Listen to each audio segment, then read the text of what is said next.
Shalom, selamat malam Bapak Ibu Saudara semuanya. Hari ini kita belajar kitab yang baru. Yosua sudah selesai, ya nggak tahu ini berapa seri lagi. Nah, kitab Hakim-Hakim. Jadi kalau ditanya dari mana sih asal mulanya ya? Asal mulanya nama kitab ini. Jadi kalau melihat dalam judul Alkitab bahasa Indonesia, bahasa Inggris, ya. Kitab Hakim-Hakim itu ditelusuri, nah, kalau munculnya dari kata Latin ya, liber judicium. Nah, bahasa Latin itu diambil dari terjemahan Septuaginta, Yunani kritai, hakim, tapi dalam bahasa Ibrani-nya sophetim. Hakim sama seperti ini. Jadi kenapa dikasih judul kitab Hakim-Hakim? Karena ini ceritanya ya. Kitabnya yang asli kan memang bahasa Ibrani, sophetim itu.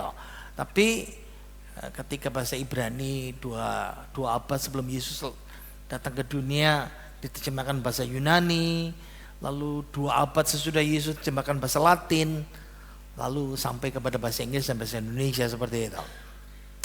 Nah, kalau mau tanya hakim, apa sih maksudnya hakim itu seperti apa? Nah, memang ya, hakim itu orang yang menafsirkan hukum hampir sama seperti kita ya. Ya kalau kita lihat, nah baru saja sidang MK selesai. Ya, hakim itu dia akan menafsirkan undang-undang ini gimana, bilang apa? Konstitusi itu bilang apa? Hukum itu bilang apa? Taurat itu artinya hukum ya. Taurat itu artinya hukum. Nah, hakim itu juga memperjuangkan keadilan, dan kalau keadilan sudah ditegakkan, dia pertahankan keadilan itu. Nah, kelihatannya bagus, kelihatannya indah, tapi kita tahu bahwa kenapa ada masa hakim-hakim. Ingat ya, hakim-hakim itu era sesudah Yosua. Dan kata kuncinya, tahu, kira-kira bisa tebak. Baca, 2, 3, kegagalan. Sekali lagi, 2, 3, kegagalan. Jadi kita hakim-hakim ini ceritanya kegagalan.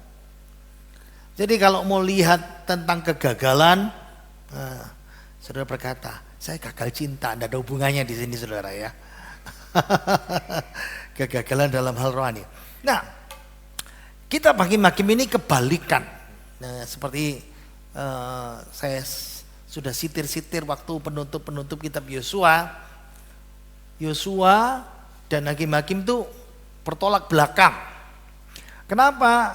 Di kitab Yosua kita lihat banyak sekali kesuksesan. Israel menang terhadap bangsa ini, Israel mengalahkan bangsa ini ditundukkan, bangsa ini dikalahkan. Inilah daftar raja-raja. Itu ceritanya kitab Yosua. Balik lagi, apa kata kuncinya hakim-hakim?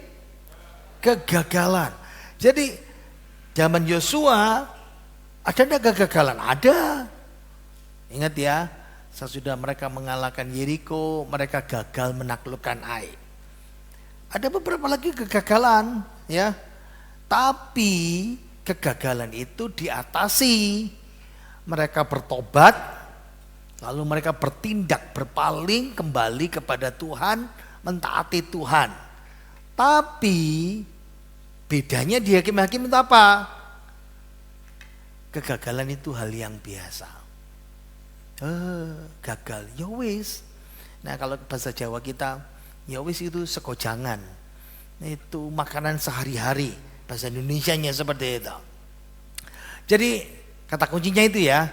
Tapi temanya kita baca 2, 3. Kegagalan manusia untuk taat pada Tuhan di bawah teokrasi. Jadi umat Israel, nah kalau diterapkan sama kita, ya teokrasi itu Allah yang memerintah. Nah Indonesia kan demokrasi. Nah demokrasi kita kan beda ya, demokrasi terpimpin, demokrasi yang berdasarkan Pancasila. Bukan demokrasi, tapi teokrasi, theos dan kratos. Allah yang berkuasa, Allah yang memimpin dengan hukumnya, dengan Tauratnya. Tapi bicara hakim-hakim itu kegagalan, manusia taat. Nah sekarang ayat kuncinya Nah ayat kuncinya ini ada di 2 ayat di keseluruhan kitab itu. Di tengah-tengah dan di pasal terakhir. Ayo kita lihat ya. Hakim-Hakim 17 ayat yang ke-6 dan ayat pasal 21 ayat 25. Persis sama kata-katanya. 2, 3. Pada zaman itu tidak ada raja di antara orang Israel. Setiap orang berbuat apa yang benar menurut pandangannya sendiri. Jadi pada zaman hakim-hakim diterangkan oleh ayat kunci ini. Waktu itu tidak ada raja di antara orang Israel. Jadi semua orang berbuat, bahasa Jawanya sak gelemi dewe, sekehendak hatinya, apa yang baik menurut pandangannya sendiri. Nah kalau ini diterapkan dalam dunia kekristenan, nah ini namanya paham relativisme. Nah memang biasanya saya kalau khotbah di Beratang itu saya kasih julukan khotbah kalengan. Maksudnya kalengan begini ya, khotbah yang saya khotbahkan di sini sudah sak minggu, sak bulan saya pilih cocoknya yang ini, didoakan yang ini cocok ini. Tapi besok minggu saya khotbah yang baru. Karena rame ya tentang Kristen progresif. Nah, giliran Pucang nanti minggu pertama. Saya bikin mau kenaikan Tuhan, saya pikir saya rubah minggu pertama. Nah, salah satunya Kristen progresif, si Pastor Brian siapa itu namanya? Sia Warta, saya nggak ngerti lah. Ya, Pastor Brian itu. Dia kan banyak bicara soal Kristen progresif pandangannya menurut kami. Nah, selalu dia bilang seperti itu. Nah salah satu kuncinya yaitu namanya relativisme. Itu dianut oleh kelompok Kristen postmodern. Wes gak usah pusing-pusing ya. Zaman era yang modern, sesudah era modern, orang-orang Kristen yang ada beberapa kelompok yang menganut pandangan postmodern. Dan salah satu alirannya namanya relativisme. Relatif kata kuncinya itu. Jadi bilang baik atau buruk, benar salah itu relatif. Kalau saya bilang baik, saudara mungkin berkata, istri saya berkata, oh enggak baik. Yang satu berkata, oh enggak itu biasa. Nah itu relatif. Nah salah satu kesalahannya Kristen progresif, enggak usah pusing-pusing. Minggu pertama saya terangkan jelas, panjang lebar itu. 39 slide ya, saya jelaskan seperti itu. Salah satunya seperti ini. Nah, ternyata saya mikir, wow, ini bukan barang baru. Jadi kalau dengar Kristen progresif itu bukan barang baru. Karena zaman hakim-hakim seperti ini. Baca lagi, 2, 3. Pada zaman itu tidak ada raja di antara orang Israel. Setiap orang berbuat apa yang benar menurut pandangannya sendiri. Jadi ini relativisme. Nah kalau Alkitab bilang apa? Nggak bisa. Baik atau buruk, benar salah bukan bergantung pikiran orang. Itu apa kata Alkitab? Otoritasnya yang pegang Alkitab. Kalau Alkitab bilang itu salah, salah. Kalau Alkitab bilang boleh, boleh. Bukan relatif. Ya menurut saya, kalau saya pikir tidak mungkin Allah itu seperti itu. Nah itu pikiranmu. Nah itu ya, sabar. Minggu pertama kita belajar itu ya. Nah statement kerajaan. Jadi kalau bicara tentang statement kerajaannya itu kita Hakim, abaikan yang tanda kurung ya. Ya, baca 2, 3.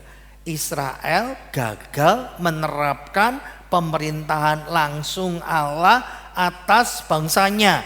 Hal ini menunjukkan perlunya seorang raja yang adil untuk memimpin bangsa di bawah monarki. Nah ingat ya, kata kuncinya kan temanya kegagalan. Jadi orang Israel gagal untuk menerapkan teokrasi itu.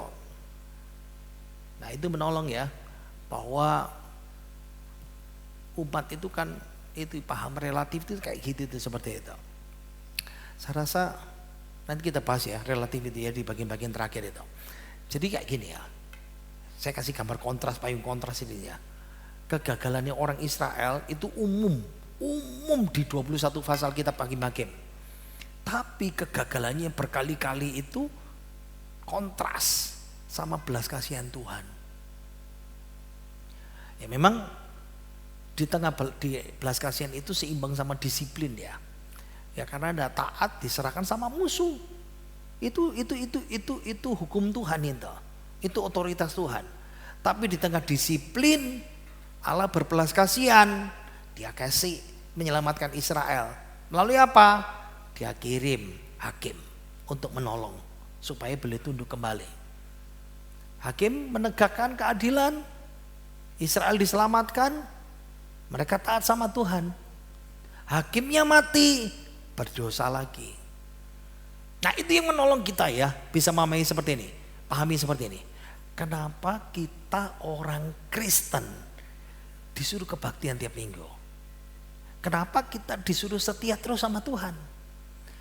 Kita ini pada dasarnya relativisme. Sagelemi dewe. Kita ini pada dasarnya nggak setia, berontak. Makanya kalau kita ibadah sama Tuhan, ya minimal kita punya rasa takut sama Tuhan. Walaupun kalau dengar khotbah masih bantah, itu kan katanya pendeta itu. Bisa paham ya? Oke, sekarang statement kesimpulannya dibaca. 2, 3. Kegagalan Israel di bawah teokrasi karena ketidaktaatan dan tidak beriman, dikontraskan dengan belas kasihan Allah dalam mendisiplin dan menyerahkan Israel melalui hakim-hakim untuk mendorong ketundukan kepada raja-raja baru yang ditunjuk Allah dalam monarki yang adil. Ini makanya habis kita hakim-hakim kan nanti kita belajar kitab Rut. Itu cikal bakalnya dari mana keturunannya si Daud itu seperti itu. Nah sesudah itu mulai ada raja-raja seperti itu, kerajaan itu. Nah berarti kita bisa lihat ya, dari banyak hakim-hakim yang diganti silih berganti, berarti kitab ini jelas sekali. Kitab ini ditulis sesudah era hakim-hakim, berarti pada zaman raja-raja. Nah raja pertama Israel siapa? Saul. Raja kedua Daud. Nah kita tahu ya, dari sini ayat kuncinya, pada zaman itu tidak ada raja di antara orang Israel. Berarti kitab ini, hakim-hakim ini ditulis pada zaman kerajaan. Nah itu membuktikan perlunya sisi pemerintahan kerajaan itu. Jadi lalu apa fungsi hakim? Transisi, pemimpin sementara tapi bersifat lokal. Maksudnya begini ya, coba Gideon memimpin suku ini dan suku ini, tidak semua Israel. Yefta memimpin suku ini dan suku ini berperang melawan musuhnya, tidak semuanya, cuman lokal. Sampai pada akhirnya menuju kepada raja yang terbesar, Raja Daud.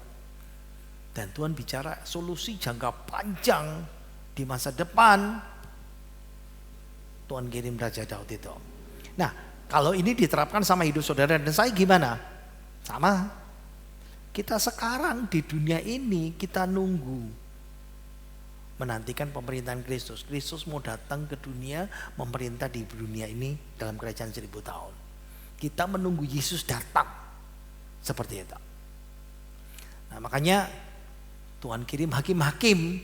Siapa itu? Ya pendeta-pendeta untuk menggembalakan. Nah ini penting. Jadi gereja dengan jemaat lokal, jemaat yang mau digembalakan, ya, dikasih makan rohani, didisiplin seperti itu. Nah kalau bicara covenant, perjanjian, kok bisa perjanjian? Ingat ya, Alkitab itu isinya perjanjian semuanya, dari perjanjian Adam, perjanjian Abraham, perjanjian Musa. Nah di sini kita baca 2, 3. Ketidaksetiaan Israel yang berulang kali terhadap perjanjian Musa menyebabkan siklus dosa, tetapi karena kesetiaan Allah terhadap perjanjian Abraham, Israel tidak mengalami kehancuran. Ingat ya, dalam hidup kita ini sama persis.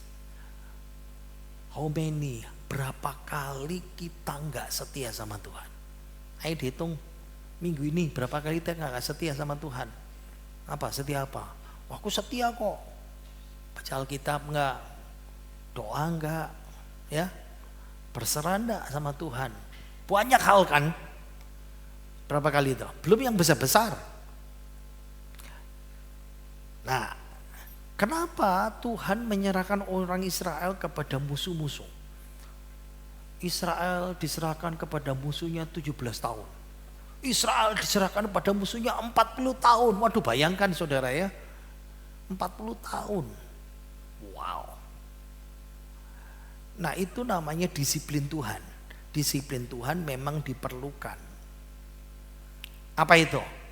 Kadang-kadang kalau kita salah jalan, dijewer sama Tuhan. Yang pertama itu biasanya itu harta, uang milik kita. Itu yang diambil sama Tuhan. Macam-macam caranya. 2-3 kali gak mau dengar, diambil lebih besar lagi. Itu biasanya Tuhan ya. Tapi Tuhan tidak bermaksud menghancurkan, membinasakan. Enggak. Kenapa? Tuhan sudah berjanji dari pertama. Sekarang tangkapin ya. Mesti paham. Allah itu setia meskipun kita tidak setia. Harus paham itu. Harus ngerti itu. Walaupun Allah setia, di tengah-tengah kita tidak setia, tapi kalau kita tidak setia, ya kita disiplin Tuhan. Nah, seperti orang Israel, disiplinnya apa? Mereka ditekan oleh bangsa Midian. Setiap kali mereka panen, bangsa Midian datang seperti banyaknya pasir di laut dan mereka merampasi harta mereka. Israel tidak bisa menikmati panen mereka sampai mereka kelaparan. Gideon saja waktu panen anggur, orang anggur itu diinjek-injek dipanen itu biasanya tempat terbuka, sampai sembunyi di dalam gua. Kenapa? Ya takut musuh tahu. Sampai segitunya. Tapi Tuhan tidak menghancurkan. Nah, sekarang bicara soal penebusan ya. Allah dengan setia menyediakan penebus bagi Israel. Lewat siapa? Ya lewat hakim-hakim itu. Tapi hakim-hakim ini dipelopor terus sampai Yesus datang.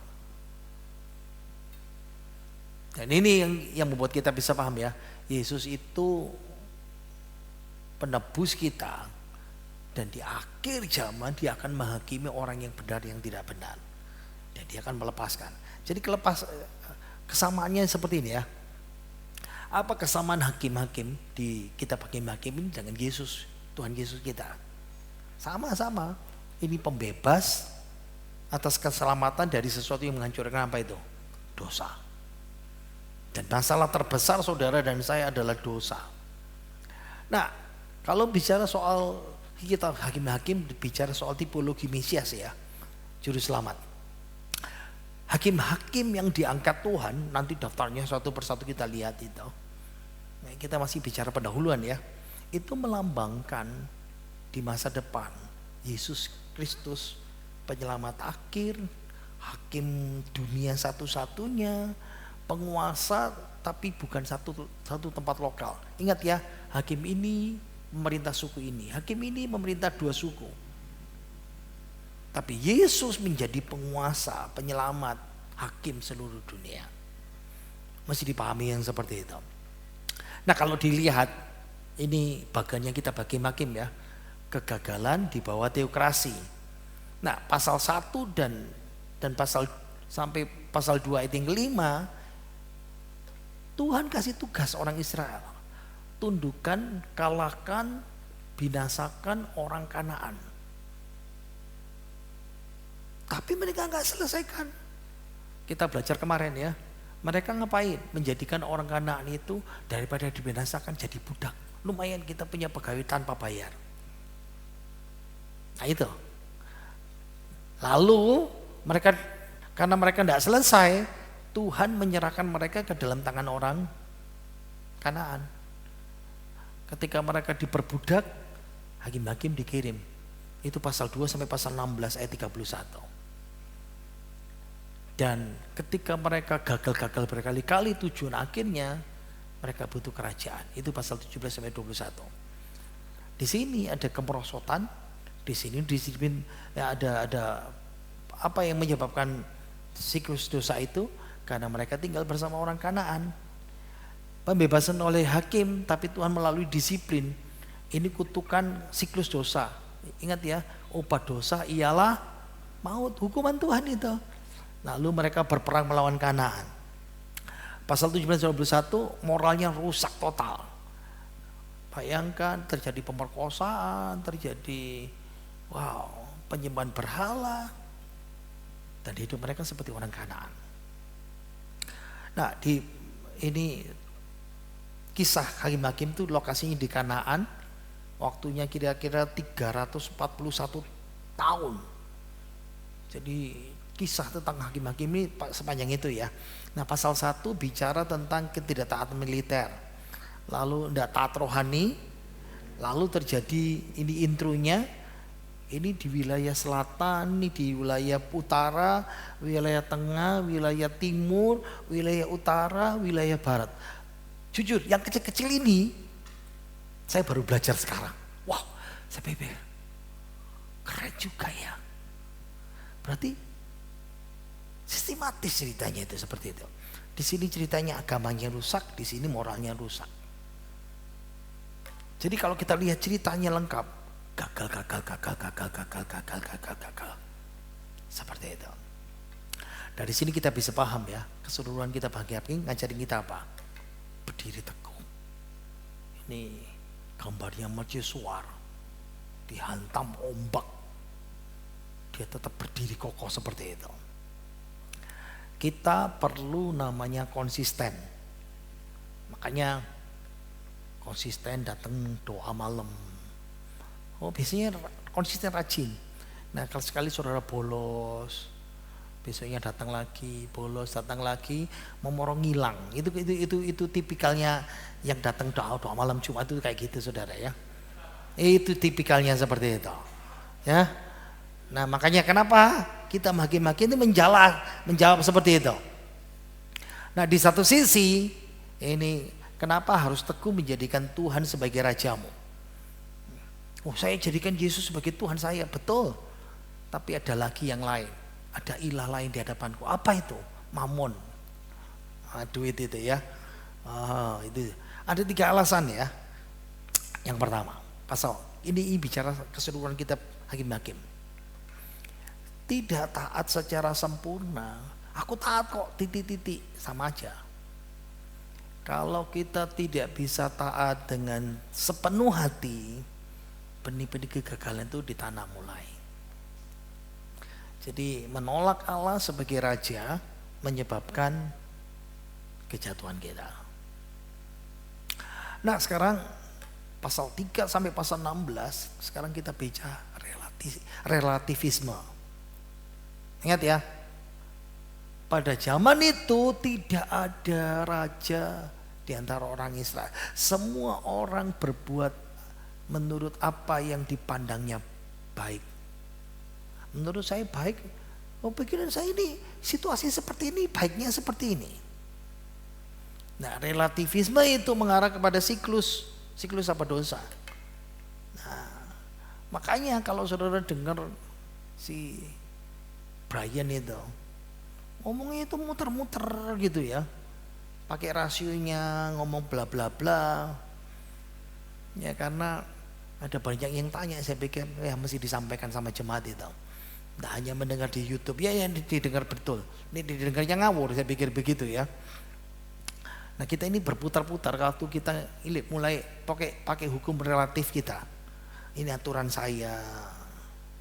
Dan ingat ya, Hidup kita ini bukan relatif. Hidup kita ini harus taat sama aturannya Tuhan.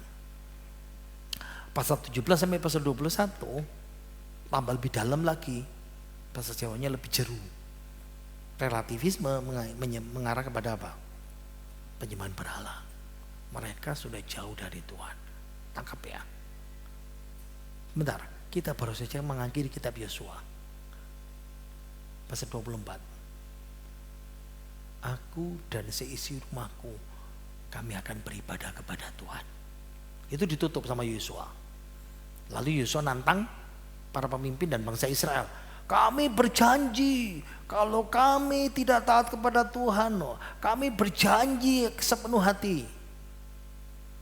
Jadi mulai pasal 1 peralihan Yosua pasal 1 ya, peralihan kepada dari Musa kepada Yosua. Lalu menaklukkan, menang total, ditutup dengan janji komitmen setia kepada Tuhan. Itu kemenangan puncak.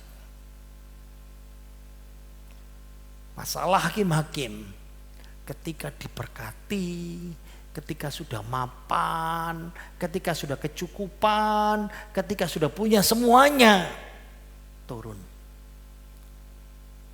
kualitasnya, rohaninya, moralnya, kesetiaannya. Makanya bicara kegagalan. Tetap teguh pada Allah sebagai Raja supaya tidak gagal terus menerus. Nah sekarang pikirkan ya, apa kemiripan masa hakim-hakim dan masa sekarang? Sekali lagi bicara relativisme. Pokoknya karena bapak orang baik pasti masuk surga. Ini bicara kalau pepatah Inggris ya, menyelamatkan paus tapi membunuh manusia. Ini sama seperti sekarang ya, masalah HAM. HAM ditinggi-tinggikan tapi melupakan hukum Tuhan. Yang satu diselamatkan. Ingat ya, ini penjahat, perampok semuanya HAM. Tapi korbannya dilupakan seperti itu. Sekarang ini apa lagi? Sekularisme. Oh, saya ini tidak membiarkan iman saya, agama saya mempengaruhi pilihan politik saya. Jadi kadang-kadang kalau ketemu orang Kristen, Pak, pilih siapa Pak? Silakan pilih ini atau ini. Jangan pilih yang ini. Kenapa Pak? Ya sudah kelihatan imanmu di mana itu seperti gitu. Ya, sama seperti ini kan. Saudara, kalau saudara punya anak atau menyekolahkan anak atau seperti ini ya, nikahkan anak kita, nikah dalam Tuhan enggak? Kalau saudara orang sekuler, enggak apa-apa, semua orang itu baik, sudah lewat. Berarti saudara seperti zaman era hakim-hakim itu. Ada lagi pergaulan bebas. Dosa yang dilakukan pemimpin itu, orang itu diranjang apa itu, enggak urusannya, itu bukan urusan saya. Enggak bisa. Balik lagi ya. Ayo baca ayat kuncinya. 2, 3. Pada zaman itu tidak ada raja di antara orang Israel. Setiap orang berbuat apa yang benar menurut pandangannya sendiri. Nah, kita ingat kembali lagi ya permulaan orang Israel. Dari kitab Keluaran, Imamat, Bilangan, lalu ini pembentukan, penyucian, persiapan. Ini masa kita keselamatan, instruksi, perjalanan hidup kita. Nah, Yosua kan kepemilikan dan kita sudah istirahat. Sudah memiliki semuanya diberkati Tuhan. Tapi di puncak hidup mulai merosot. Nah, ingat ya, nama hakim-hakim Safat tadi itu. Siapa itu? Jadi kalau menurut kamus bahasa Ibrani ya, PDP itu, hakim itu bertindak ngasih hukum sebagai hakim, sebagai pengatur, seperti gubernur itu. Mereka yang memerdekakan dari musuh, membebaskan, lalu jadi pengatur itu. Nah kalau ditanya siapa yang nulis, kemungkinan besar Samuel. Memang tidak disebutkan. Nah buktinya kita lihat yang warna merah ya. Memang tidak ada bukti internal. Maksudnya dalam kitab Hakim-Hakim aku Samuel yang menulis cerita ini, tidak ada. Tapi yang biru itu baca ya, fakta Samuel juga adalah penulis. Yang hitam. Nah, ada buku pengajarannya orang Israel namanya Talmud. Ya, Bapak Batra itu, Samuel itu yang nulis Hakim-Hakim, Rut, sama Samuel itu. Yang hijau. Nah, di sini kita bisa menyimpulkan berarti Samuel itu penulis menurut tradisi orang Israel berabad-abad yang lalu itu orang Israel Samuel. Dari sini kita paham Samuel diilhami Roh Kudus untuk mencatat secara Israel secara selektif, secara teologis mulai dari kematiannya Yosua sampai masa kerajaan seperti itu. Dari situ kita paham. Jadi kemungkinannya waktu Saul mulai dinobatkan jadi raja sampai Daud mengalahkan Yerusalem itu seperti itu. Ya, ini buktinya yang pertama. Kenapa seperti ini? Karena ditulis terulang-ulangi ya, pasal 17, pasal 18, 19, pasal 21. Pada waktu itu Israel tidak punya seorang raja. Berarti penulisnya nulis. Dia cerita pada waktu itu dulu Hakim-Hakim tidak ada raja. Yang kedua, Yerusalem zaman Hakim-Hakim disebutkan di situ. Sampai hari ini orang Yebus tinggal di sana. Dari sini kita tahu. Jadi kota Yebus itu kota Daud itu ya. Yang kali-kali saya katakan satu bukit yang di kota Yerusalem. Sampai zamannya Saul, zamannya Yosua, Hakim-Hakim, sampai zamannya Raja Saul belum dimiliki orang Israel. Baru pada zaman Daud memiliki tempat itu, menaklukkan tempat itu. Yang ketiga, ada catatan di Hakim-Hakim itu orang Kanaan masih tinggal digeser. Baru kita tahu di zamannya Raja Salomo, kota Geser itu dikasihkan kerajaan Mesir kepada Salomo sebagai hadiah perkawinan. Ingat ya, Salomo kan istrinya 1000. Mungkin saudara berkata kok bisa banyak seperti itu. Kayak gini ya, Salomo kan dia punya kerajaan yang paling besar pada waktu itu. Otomatis negara-negara tetangga itu mengikat persahabatan. Nah, supaya tidak terjadi perang, kerajaan kecil ini ngasih anaknya dikawini Salomo.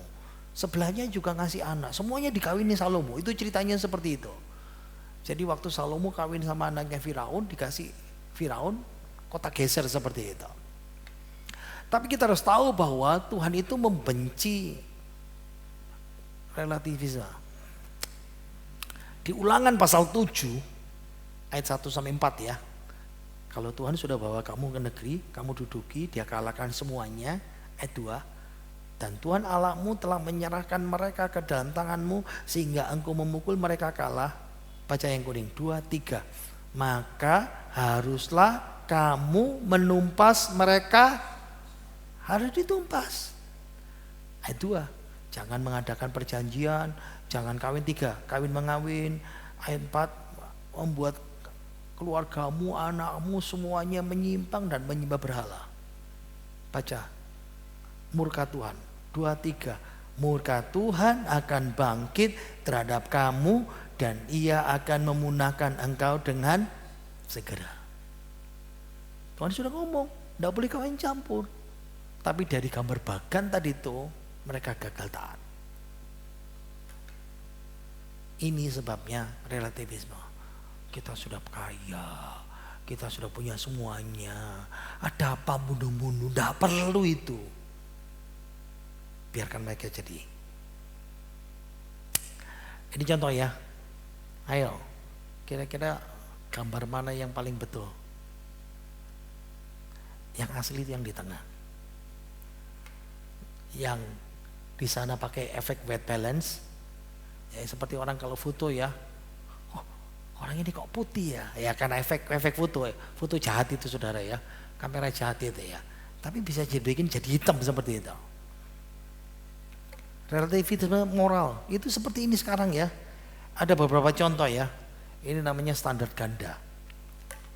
Contohnya, kenapa Rusia menyerang Ukraina? Itu dulu wilayahku, supaya kami bisa damai. Ya mau enggak mau perang. Oke, itu Rusia. Kalau kita di mana? Oh sorry. Kalau kita di sini, saya ini enggak tahu. Ya mau gimana lagi? Ya sudah terlanjur. Saya kan enggak tahu. Saya tanya, enggak tahu atau pura-pura enggak tahu?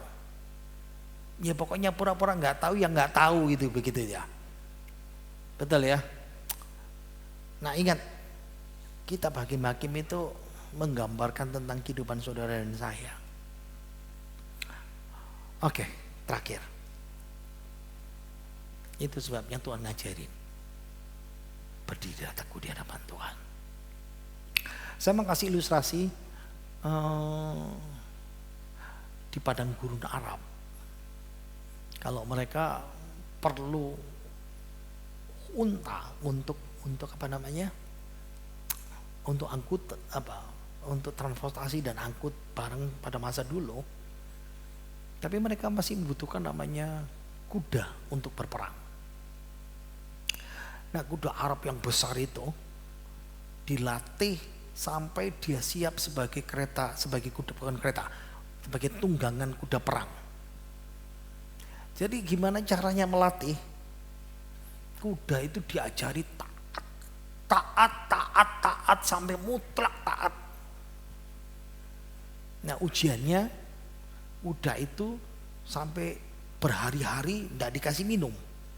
Kalau sudah pintar ya, berhari-hari di padang gurun tidak dikasih minum, melampaui daya tahannya, sudah hampir ya KO.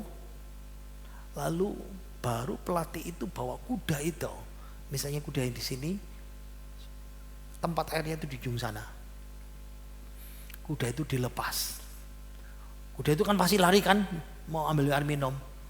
Tiba-tiba pelatihnya prit, bukan prita ya, prit pakai sempritan itu. Tidak ada prita di situ ya. Jangan marah tersinggung dia. Prit, persis di depan air, kuda itu akan berhenti. Dia kembali. Ini sudah haus berhari-hari. Coba kalau kita, prit, saya tak ngombe dilut. Kalau kita kan pasti begitu saudara ya. Kita gluk, aduh lah, kalau lalu kita kembali. Kuda itu kembali. Jadi ambil minum lagi. Persis dekat, ditiup lagi peluitnya. Lalu pelatihnya berkata, kuda ini siap perang. Kenapa? Dia memilih ketaatan daripada kebutuhannya itu. Bagi saya mikirkan seperti ini ya. Ternyata ketaatan mutlak sama Tuhan itu susah ya. Kuda itu di padang gurun Arab yang mematikan ya. Tapi ingat, kuda ini akan dipercaya sebagai kuda perang yang terlatih dan harus patuh. Kalau betul-betul perang, penunggangnya, nyawanya bergantung sama kuda itu. Stop. Apa bagian kita? Dunia ini banyak yang seperti ini. Kita bisa taat sama Tuhan apa enggak?